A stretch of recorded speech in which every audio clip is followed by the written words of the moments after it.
Hello សួស្តីនេះយើងរបស់លេងថ្មីត្រេះនេះយើងអាហ្នឹង Android នេះ Android free ទេនេះយើង free ទេអាហ្នឹងហើយសម្រាប់ហ្នឹង mod លេង ban ជាហើយនេះយើងមើលការលេងរបស់ខ្ញុំមើលតាមមួយនេះយើងគឺគ្មានបាញ់គ្មានចាញ់គេនេះយើងប៉ុណ្ណឹងហើយបាញ់ចាញ់គេទៀតចប់ហើយណាជានេះលេង ban យើងលេងតែ account bot ទេបើ account ធំលេតកើតទេចូលទៅបំ ban យកបណ្ដានេះយើងតែអានេះយើងលេង account តូចៗមានអីបានសម្រាប់គ្នាយើងដែលមានលុយទិញ mod នេះយើងអាចលេង mod នេះបានហើយសម្រាប់លេងវានៅក្រោម comment ឬក៏គ្នាយើងចូលទៅ profile TikTok ខ្ញុំទៅគ្នាយើងនឹងឃើញមាន link មួយហើយគ្នាយើងចុចក្រោម profile TikTok ទៅវានឹងនាំគ្នាយើងទៅដល់ channel Telegram ខ្ញុំហ្នឹងហើយសម្រាប់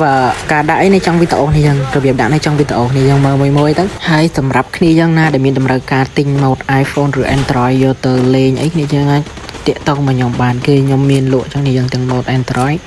ទាំង iPhone ទាំងហើយគ្នាយើងមួយចំនួនតែងតែសួរខ្ញុំថាបងមិនដល់ចែក mod free បងមាន mod free អត់ឥឡូវគឺខ្ញុំចែក mod free ហើយគ្នាយើងជួយមើលមកគ្នាយើងចូលមើលមក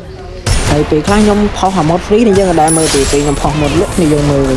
ចាប់បារះគ្នាយើងហើយគ្នាយើងឃើញមាន skin ចឹងហើយនេះគ្នាយើងមិនមែន account ធំទេគ្នាយើងគឺដាក់ mod file ខោអាវទេគ្នាយើងកុំច្រឡំ